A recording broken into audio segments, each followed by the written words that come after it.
everybody, Mike here. Welcome to the Vox Podcast. So glad that you are tuning in and so grateful to be a small part of your life. This may be the last full podcast of 2018, and what a way to go out than with my friend Rick McKinley. Rick McKinley, a pastor in Portland. Say hello. Hey. He's a pastor, but so much more. He pastors a church called Imago Dei, or I like to call it Imago D. Nothing. Is that like a Beastie Boys? No, that was an attempt to be funny. And one of the creators of something called Advent Conspiracy, which is appropriate this time of year. And dude, when I was at a church called Rock Harbor and that thing came out, I mean that was some really powerful stuff, because that was all new. Like, instead of the traditional Advent, it was way more subversive. And so anyway, great. And he's just written a book. And what number of books is this?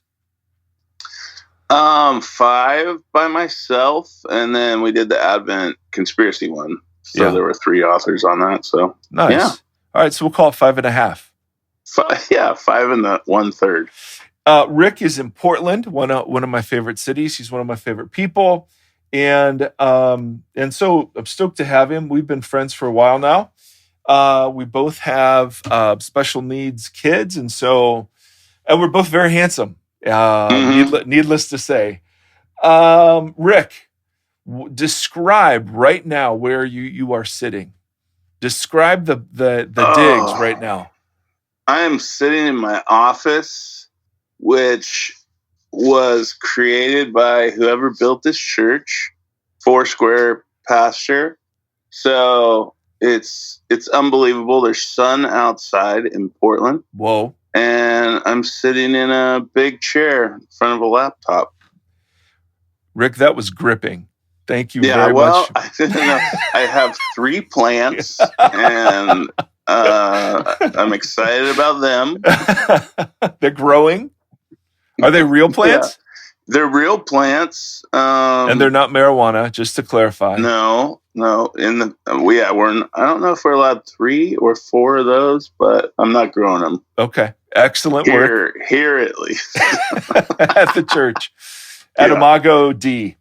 So the name of the book is Faith for the Present Moment. This moment. Yep, that's what I said. Present's fine. Yeah. Well, Faith for this moment. It's not the best title. It's kind of a run-on sentence. Yes. Yeah. It's accurate.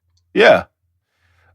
So, man, as much as I just want to goof around with you for the next 45 minutes, I did really enjoy the book, and I love what it's about, and it certainly is stuff that will resonate with our community. So when you talk about faith for this present moment, what's the real title? Faith for this moment, navigating a polarized world as the people of God. Holy crap. The title I wanted was Baptized and Broken Babylon, which I thought was amazing. Dude, that's some alliteration. Yeah.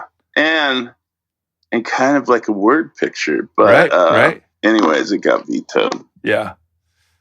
By the publisher. Well, when you're a big deal, man, that's what you got to deal with. So, faith for this moment, and then navigating something. What?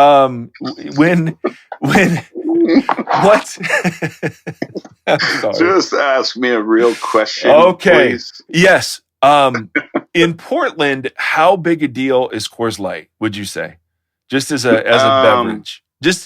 And I want to lay my cards on the table here, Rick. I am a huge Coors Light fan and an advocate. Yes. All right. And so John Mark Comer, right? And what a big foodie he is. And so I used to take him to Quiznos in Portland. He loved it. Taking him to some crappy chain restaurant. Yep. And buy him a Coors Light. Yes, that's what I'm talking about. I didn't know they sold those in Portland. Coors Lights or Quiznos? Yeah. Okay, well. Either. Okay, that's hurtful. What's your personal opinion of Coors Light? When I was 18 and at Chico State in California, it was probably, if I had extra money, we would totally go with Coors Light. I don't think I've had one since then. I think you're missing out, my friend. I do. Well, I mean, if I ever make it to Ohio, did I say it right? Ohio? Yes. Okay. Faith in this present moment in Ohio. So yeah, here's see, I could do this forever. When you talk about this present moment, describe this present moment for us. First of all, I don't talk about this present moment.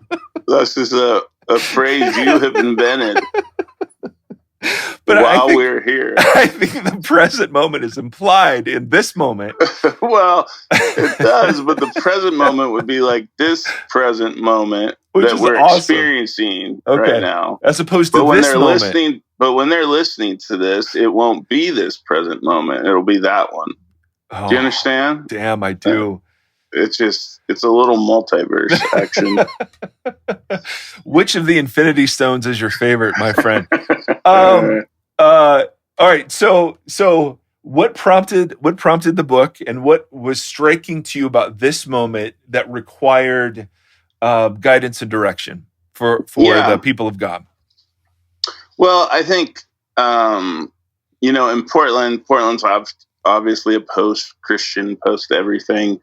So we've been in it maybe a little bit longer than other places in the country, but at the same time, the election was sort of a stark moment. 2016, yeah, in case this present moment is 2040 or something. Yes, the most recent election, 2016 for the rerun. But yeah, it was one of those moments where there wasn't like this clear Christian candidate, sort of despite what, right, particularly I think for white evangelical churches. And the polarization was very drastic. Mm-hmm. So in Portland, I mean, the city was kind of on fire for 3 months afterwards, mm-hmm, protests and whatnot. And what emerged was this split that even within the church created a chasm where perhaps there wasn't necessarily seen eye to eye, but people could hang together, mm-hmm, to where now there was a clear division over that.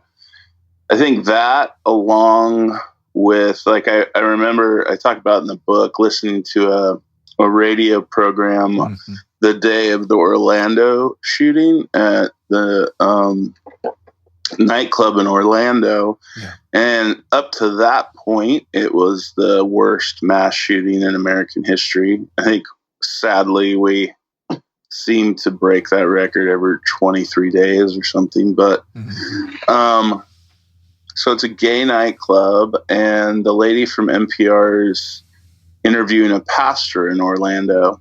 And she says, as churches, as evangelicals particularly, you are pro-gun and anti-gay. So how in the world do you speak hope to this moment? Mm-hmm. And wow, it was kind of like he was stuck. Not from the sense that I think he himself promoted that agenda, but saw the discrepancy there. Right. Right. And you realize that what's been communicated to culture, whether accurately or through stereotype, is just that this is no longer a movement of people who follow Jesus. This is a political movement with agendas that keep certain people out and certain people in. Yeah. And you just sort of recognize that was sort of a slice into this very large pie of like, what does it mean to be the people of God now? Mm-hmm. I think That's the key question. Yeah, that's the question that keeps driving us. So we're polarized internally around politics. We're politicized externally. So we're seen as a political interest group or a special interest group as opposed to this big umbrella, proclaiming good news. And the word, oh my, was that a pager? Gosh. What was that? Do you have a pager? I don't know what that was. That's all. I am. Hey, we're live. We're not editing this either. I know. So what was it? Well, I don't know if you know this, but I am a doctor. I'm not a licensed physician, but wow. I do get a page now and again. I've been doing minor cataract surgery on the side, so I probably need to go visit that lady after this. Perfect. So you gotta have a side hustle. Well, right? everyone has to have a side hustle. That's mine. Yes, perfect. I'm actually a foot model, so I've seen that foot. Oh, you have. So the phrase, or the I guess it's a phrase. The phrase you use to describe where the church is in this moment is the phrase "in exile," right? Which is this deep, rich, sort of biblical phrase. Tell us a bit about what you mean by that. What does it mean to be in exile? So the definition of exile, particularly as you look at the Old Testament, but most of the New Testament too, is a time where the promises of the past have to be reimagined as it relates to the future. That's good. Because those self-validating structures that once were there are no longer present. So take evangelicalism for a second. What were the self-validating structures? Right. If you went back 50 years, you would look at maybe traditional marriage, Judeo-Christian ethics, God, country, the Republican Party for kind of the 90s moral majority.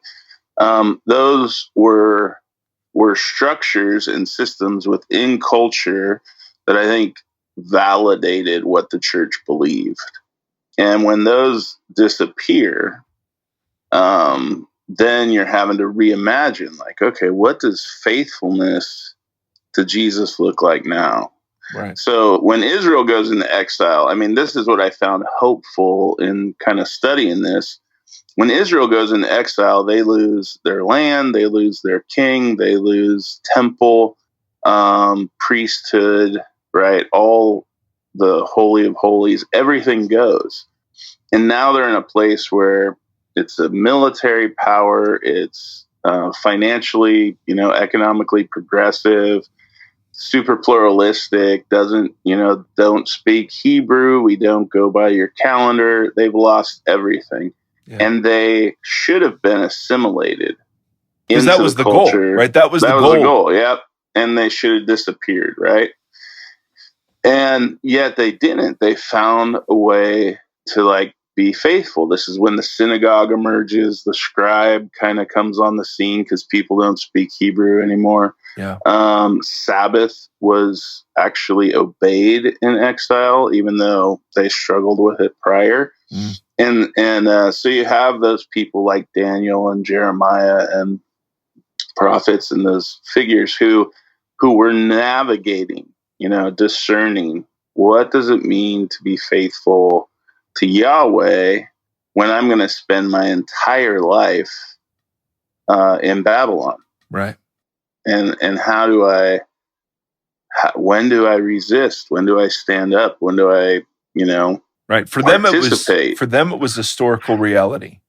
Mm-hmm. So when you get to us and you describe kind of the church in America as an exile, translate that, if you would. Yeah, and when you get to the New Testament, it's seen metaphorically. Peter talks about it, which isn't. It's not that they're physically in exile, but that we are now a people in the world, not of the world. We're citizens of America, but also heaven. And so for us, I think it means that when the culture has shifted and when those things that used to validate your faith go away, the question becomes, how do you respond? And if we understand the exile motif of scripture that actually starts in the garden, they're exiled from the garden, it goes all the way through scripture, then you realize the people of God have always been in this place of exile. They've never fit perfectly. Yeah. And there is an opportunity to live distinctly, where being a Christian doesn't mean that I vote a certain way. It doesn't mean that I hold to certain agendas politically, but it means what? What are those distinctives now? Yeah. And so Israel had time. lost.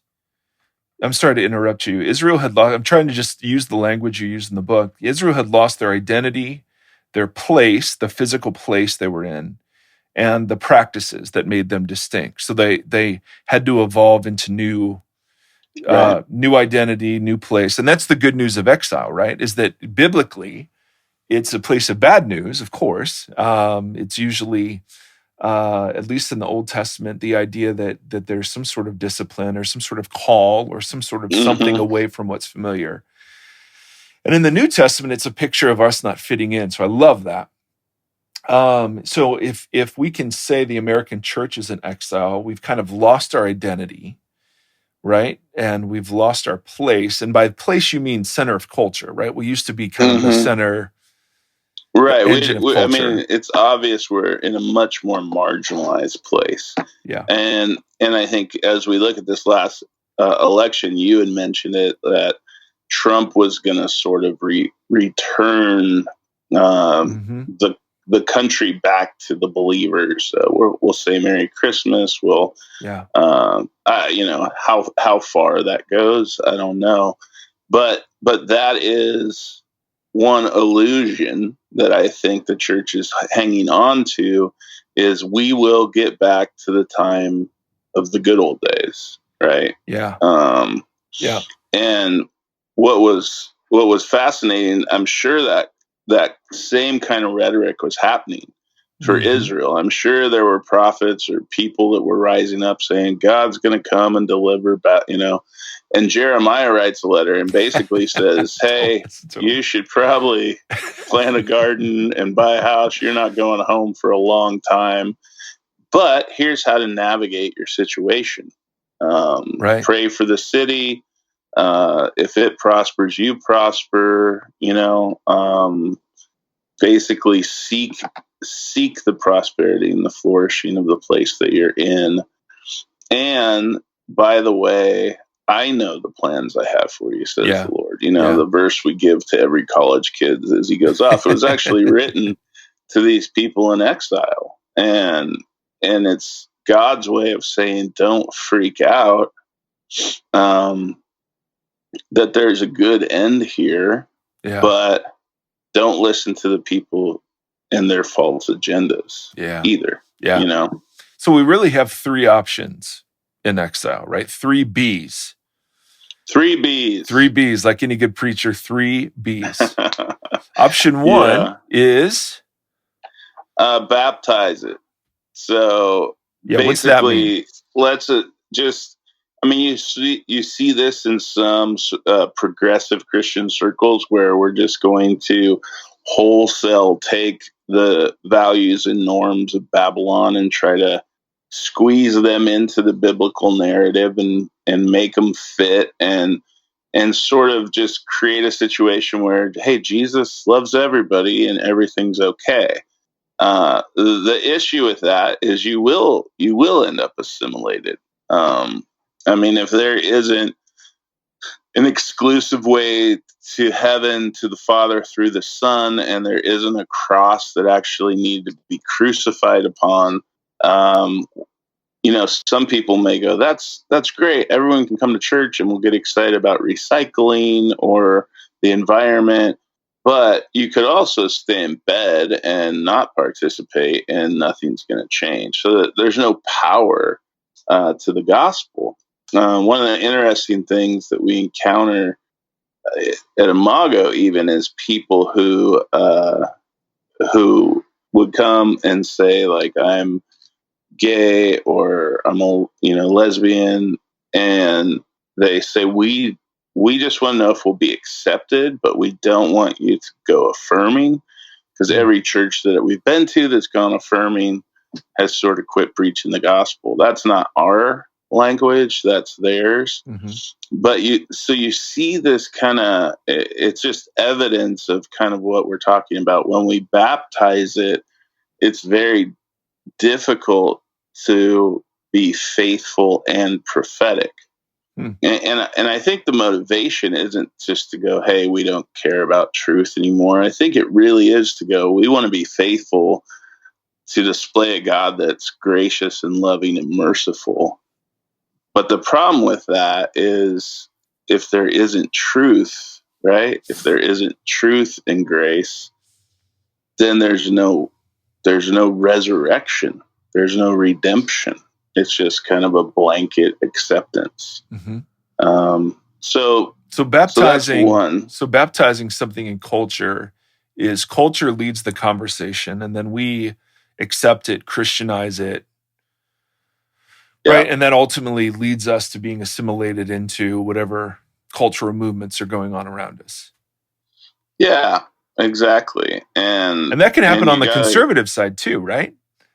Absolutely. There's a conservative version of it where we look at the systems of power, right, in Babylon, so to speak, and say, hey, we're going to leverage politics, or we're going to leverage economics, or we're going to leverage, whatever Babylon's goods are to get a Christian end.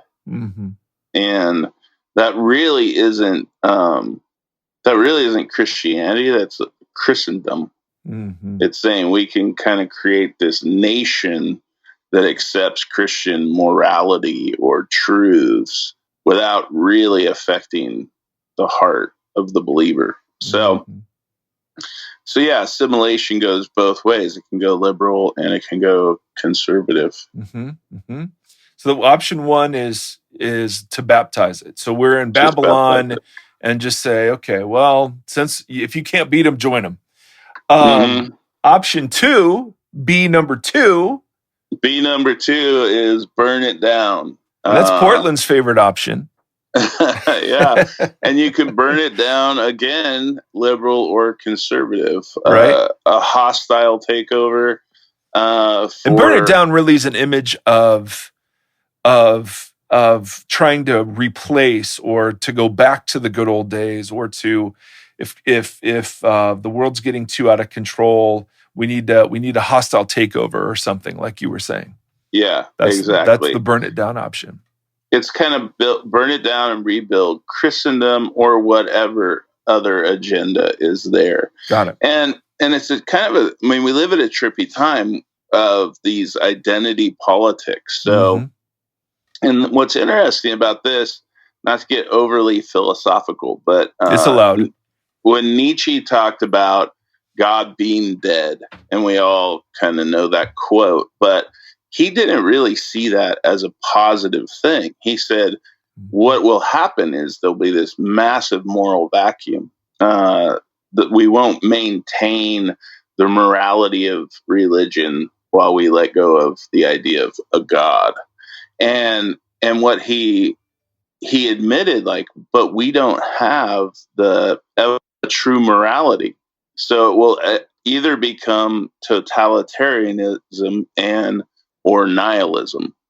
So anything goes, or the government has to enforce what's right. And what you see in America, particularly around identity politics, whether it's the NRA or the gender fluid movement or whatever is it's nihilistic from the standpoint of whatever group decides a truth, whether it has any rational reasoning or not. But then they want the government to enforce that truth. Mm-hmm. So if it's a crazy truth, like we need to have, 15 AR, whatever, assault rifles in our living room, the government needs to always enforce and recognize that. Or if it's a gender fluid movement that says I need to be called we or something like that, the government needs to enforce that. And pretty soon you have all these little identity groups. And I think Christians are going, okay, which one of these do I align with Mm-hmm. in terms of my faith? And the truth is, if you see each of those as sort of a peak, but underneath it is the whole glacier, they're just kind of the top of the iceberg. Mm-hmm. Christ is always dealing with the bigger questions, which are underneath all of that. What does it mean to be human? Mm-hmm. Why are we here? What's the nature of love, relationship? Why does sex matter? But we never get to those questions because there isn't a dialogue going on in culture between these groups. Well, often we position ourselves as just another group, right? So we see the identity politics playing out, and instead of saying which one can I align with, we just become our own. Right. And that's, I think, one of the things that Trump promised or appealed to that made him so attractive to some segments of evangelicals was, hey, he's going to return us from our cultural exile, right? It's going to be safe to say Merry Christmas again, where we can preach politics from the pulpit, not worry about tax exemption. We're going to have Christian judges, all over the place or whatever. So it's fascinating that the burn it down option can play out in so many tricky ways. Right? Yeah. And again, it can have a completely Christian version or a completely, non-Christian version, but it's still working off the same premises. Right. That my truth, however created by whatever authority, needs to be recognized and enforced so that all people everywhere endorse it. Right. And so there's a hostility to the burn it down mentality. Yes. Because every little group has got a torch, so to speak. Yeah. And so if the church just becomes another one of those groups, it's very difficult as a missionary to communicate a transcendent God that has broken into reality through the person of Christ, right? Yeah. Yeah. Because that doesn't look anything like Jesus, Yeah. Yeah. But it's super confusing because I think Christians are going, what? If the question is, what does it mean to be the people of God now? Then the answer must be, I need to jump on one of these bandwagons. Right. Right. But I don't think that's what we see the people of God doing in exile. No. And what a great segue into what do we see them doing? What, my friend, is the third B? The third B is bless and resist. So what you see them doing, whether it's a Daniel or his three buddies or Jeremiah in his letter or the Veggie Tales. The Veggie yes. The Veggie Tales. Yep. It's this call to say you are to be the faithful presence of Christ as well as a prophetic witness of Christ. So in other words, we bless the culture that we live in, and we also resist its idolatry in all the forms it takes. And we see that in Christ, right? Like when he's navigating the same kind of polarized, pluralistic culture, there's times where he's very strong in his rebuke to the religious community, but as well as his rebuke to Roman government. And yet there's also moments where he's speaking to sinners and going, hey, you need to quit sinning, Yeah. like after an incredible display of mercy and grace. He's like, yeah, you need to leave your life of sin. And so there's this faithful presence. Like, this is what mercy and grace and redemption looks like. There's also this prophetic witness, right? That says there's another world and another kingdom, and another reality that we're called not just to acknowledge, but to actually live under, which totally sounds crazy. Yeah. In a culture like ours. Yeah.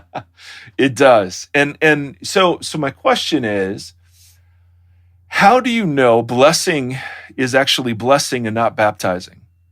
How do you know when to bless and when to resist? Because all of those groups are gonna use that language and say, well, we have immigrants. Look at how the Bible talks about immigrants. So I'm blessing any movement towards, making it harder. Or other people say, no, I want to resist.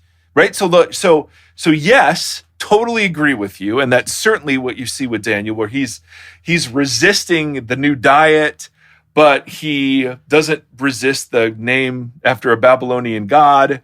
So the question is, how do you begin to discern what to bless and what to resist? Yeah, and that's really the answer is discernment. What? Yes, you answered it in your question. It's how do we discern our moment and what faithfulness looks like, and what idols exist in my culture, what I'm supposed to bump up against and say no to. What you see happening with Daniel, whether it's the lion's den or the whole food sacrifice. I mean, we don't know why he doesn't eat the food, right? But he does take the name of a pagan god, and so you hear like preachers and stuff try to make sense of that. And all in my mind that he's doing is he's trying to discern what faithfulness looks like. For him, there was something about the meat that said, you know what, that would be against my conscience, against the Torah, and so I'm going to resist that. But when it's like, hey, we're going to call you Belteshazzar in this pagan name, he's like, yeah, that's fine. Call me whatever you want. And so discernment isn't a skill that we are very good at in our culture. No. And why is that, you think? Well, there's a couple things. One is we've taught behaviors instead of the skill and kind of art of how do I listen to the word of God and the Spirit of God and obey it. Oh, no, hold on. Let's camp there. Don't forget number 2. But I think this is a huge point that you make in the book that I think is incredible. So discernment. N.T. Wright, obviously, as you know, uses this idea of a play, right? Where we have like the first several acts of a play, and then we have the ending, but we have to improvise faithfully what's come before and what's, coming to us.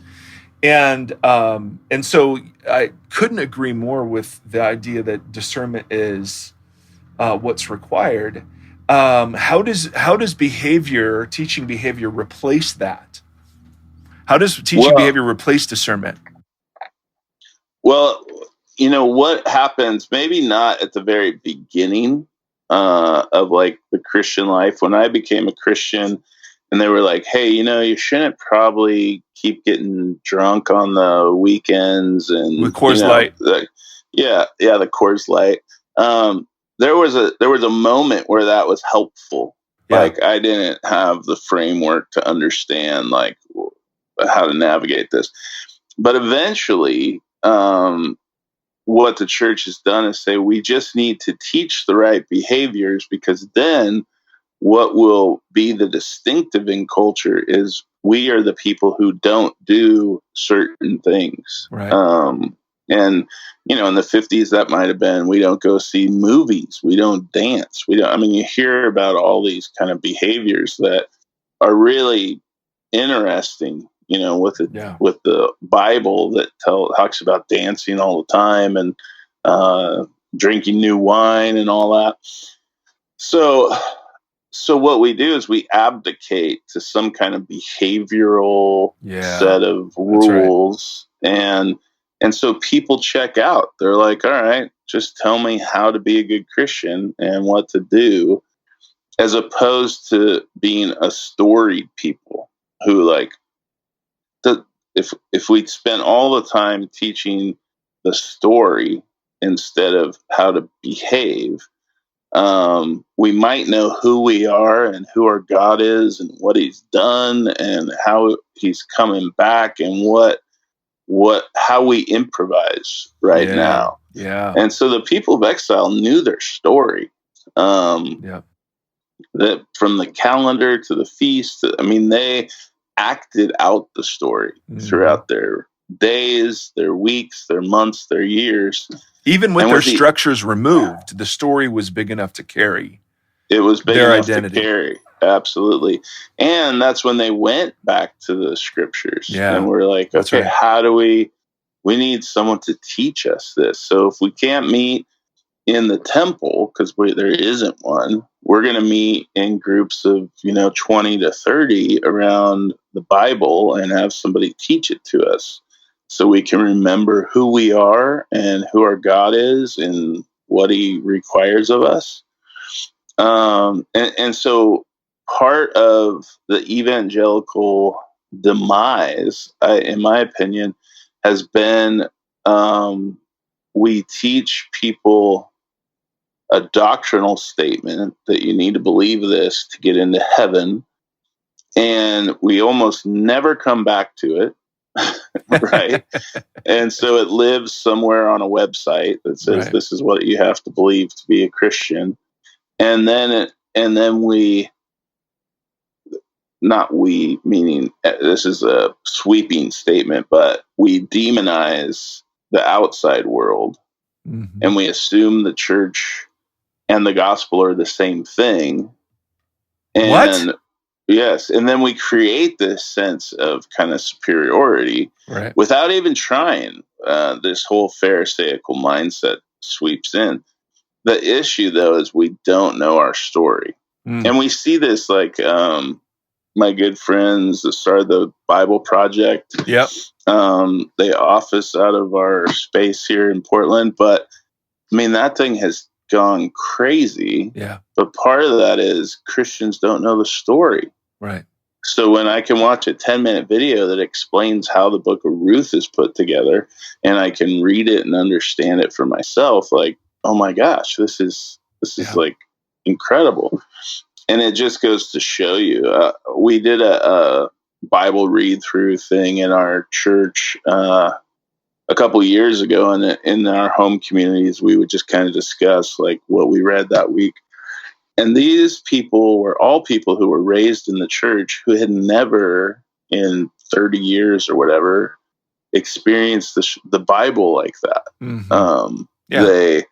They were like, we spent 6 months in the book of James, but we never like read the book like it was a letter. Yeah. And so what happens is you don't realize the story, and how the story is written. I remember one lady in the group said, we were reading about Solomon's life, and she said, the thing that bugs me is that as he's taking all these wives and making all these marriages with Egypt and building this thing, God doesn't seem to say anything about it. And so I go, okay, well, let's go back to Deuteronomy 23 and let's look at what God says the king should do. And so when the author is writing that, he is signaling, like, look out, this is wrong, this is bad, this is not what's supposed to be happening. But because we don't know the story, right? Yep. We aren't picking up on how the author is writing it. Right. And so, I mean, you could go on and on for how the Bible has sort of been pieced. We've turned it into propositions and all that.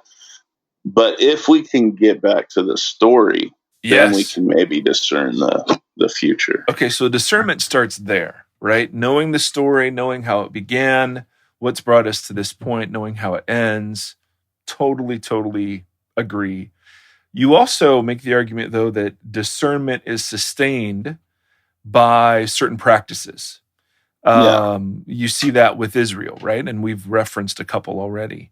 What are I know what 5 you highlight, but let's hear you tell everybody what 5 you highlight and why that matters. Because you could argue that you're just giving us a new to-do list, right? To replace the old 1950s to-do list. Instead of being known for what we're against, now we're going to be known for what we're for, but it's the same assumptions as we've talked about underlying both. So why does this matter differently than the way that previous generations have said we need to be holy and distinct, in our culture?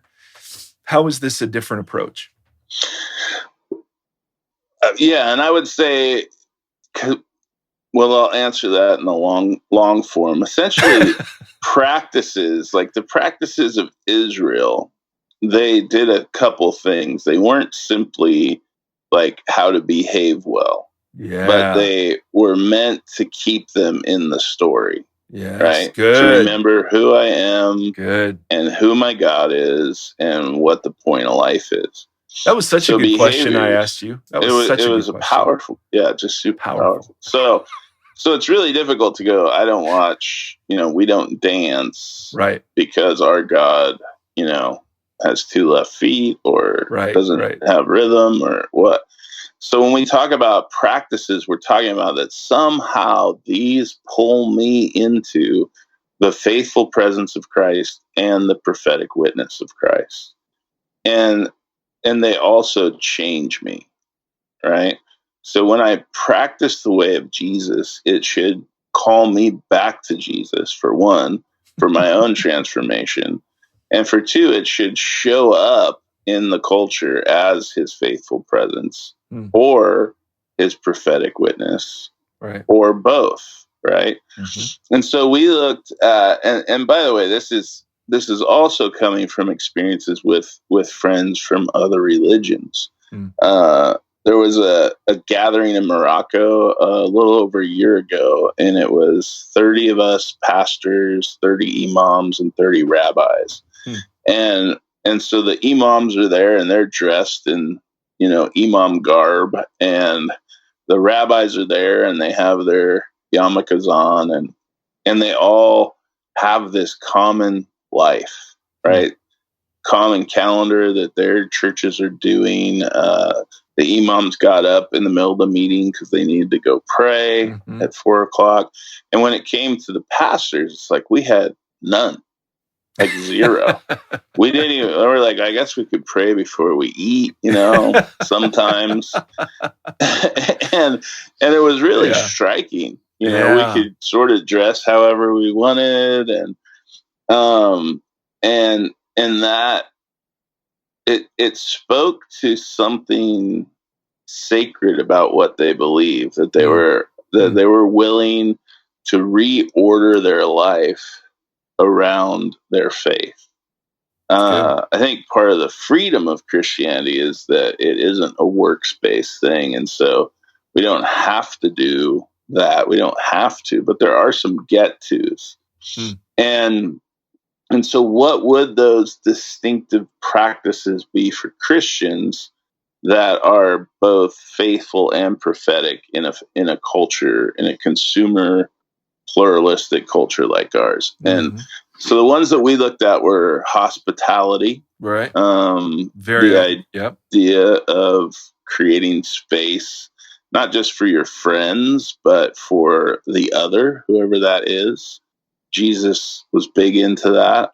As it turns out. Generosity is another one, to live this whole life of generosity. And in a consumer culture like America, generosity is wildly prophetic. So after the Orlando shooting, I'll tell you a story about how I see it as prophetic. After the Orlando shooting, there's a place in Portland called the Q Center. and there's some great people who are working with that population in Portland. And we took a gift over to them just to say, look, I know that this is a scary time for your community. I'm sure you guys are taxed with counseling and all the things that you do. And so we just wanted to say that we believe Christ loves you, and here's a gift of $2,000 or something like that. And, they're in tears. We have this kind of cool moment, even though we're not an affirming, quote unquote, church. So a year and a half goes by, and then this summer it's really hot in Portland, which is a surprise. And the Q Center's AC goes out, and it's $15,000 to fix this. And the director sends me an email. I'm gone on vacation. My assistant gives it to a guy on staff. They sit down, and the director says, I didn't know who else to call. Wow. So in 4 hours, Ken Waggle, who's on our staff, he calls 6 or 7 churches because we're pretty connected in Portland. Yeah. And we raised the $15,000, right? And as he sits down to give him this check, he says, I want you to know this is coming from churches that you think hate you, but they don't hate you. And so it was just this very powerful moment. When the Q Center guy goes to kind of write his 3-month newsletter, he's like, our AC went out, and the faith community of Portland actually stepped up and helped us, which is, so sometimes help comes from the most surprising places or something like that. Yeah. But what's prophetic about that level of generosity is because in a place like Portland, proudly progressive, mm-hmm.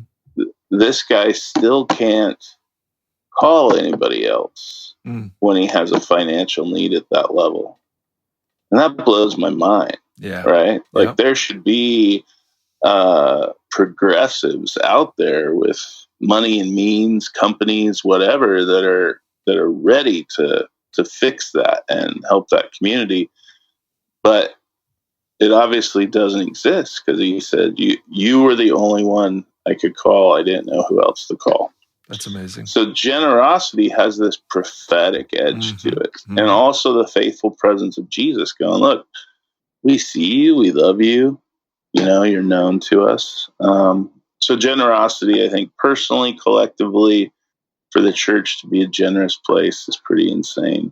And then vocation, I think taking back work as a sacred thing, as well as our calling to singleness and marriage. I think those callings around vocation, they basically story us, like we work, but we work for a different reason. We marry for different reasons. Our singleness is seen differently. How do we live faithfully to that? Mm-hmm. And that one looks really weird in a culture like ours. and so we have to, there's a lot of work to do around that one. Yeah. And then, celebration and Sabbath, just the idea that we'd have these weekly rhythms and we'd stop and we'd cease. Hate those. And it's very difficult, but it's also freedom. And the most important one that I think all these wrap around is that we hear and obey the word in spirit. Come on, you fundy. I know. But honestly, like we've created a culture of biblical ignorance when we have had the most resources. Right? Isn't that funny? Grow on this thing. And we've adopted the educational sort of system where you come here, you learn a bunch of information. At some point, you'll achieve mastery, and then you can go actually be this Christian. But Jesus flipped the whole thing upside down. He said, come follow me, hear my word, and obey it. And you could do that from day one. And so what would it look like if God's people had that kind of posture that when he says, love your neighbor, we don't go, who's my neighbor?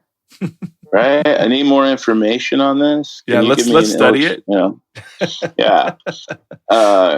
And it comes from a fundamental belief that we don't lack information, we lack formation. Come on. It's not a how to question, it's a want to question. And we don't want to do what God calls us to do. And that gets fixed not by information, but by repentance, I like how you had this nifty little, we think information equals formation, but it's actually participation that equals formation. Yeah. And the way we participate in the kingdom is not only by bearing its good news, but by walking in the way that Jesus walked, which... Totally. And even when he calls them to, he sends out the 12 and the 72, I mean, it's pretty significant risk, right? Don't take any money. Don't. Oh yeah. No bags, no luggage. Right. No bags, no nothing. If people don't bring you in, kick the dust off your feet. And by the way, heal the sick, raise the dead, cast out demons, like, all right, see ya. We're out. It's pretty intense, this walk of faith. And we have so much to take the risk out of faith. Yeah. But I think practices, they really are triformational. If we start to order our life around, by the way, these are all things we're doing. We're going to eat. We're going to sit at a table probably and eat. We're going to spend our money. We're going to go to work. We're going to be in relationship. We're going to try to rest on our day off. It's just taking our life and turning all those things towards the grace of Christ. Yeah. And living with intentionality into them. One of the things that I wish we had time for, we don't, because I've already kept you too long, but the things that are happening in Portland, that's for me, knowing some of what Imago's done, some of what you've done, relationship with the mayor, how tight-knit the church community is up there. You've had to fight for that. Some of the stuff you've pulled off with Luis Palau in the middle of the city or whatever else. I mean, it's been really remarkable. And some of what I would do is encourage our folks just to do a bit of research on the church. Which of the books really gets into some of that stuff? I don't remember which one. In terms of the distinctiveness of how you guys are. No coughing. No cough, dude. This is live, man. I'm gonna cough. No coughing. Which of your books gets into that? Was that Beautiful Mess? Beautiful Mess does a little bit of that, but that was written 2006, I think. What? So that was prior to any of the Palau pieces.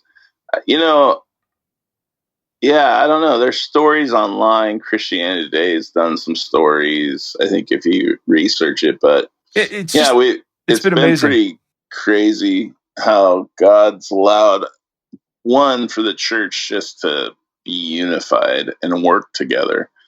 It's sad that if that's not happening in every city, it's kind of a bummer. But then the other thing I think is the idea that we don't have to own every good work, that there's a lot of people who don't love Jesus or know Jesus who are doing some pretty amazing work. Mm-hmm. And when we join and partner with them, it really does create that evangelistic sort of mercy interplay between the faith community and social sectors that has all kinds of transformation involved in it, from spiritual transformation through relationships and kind of friendship evangelism to the good work that's being done.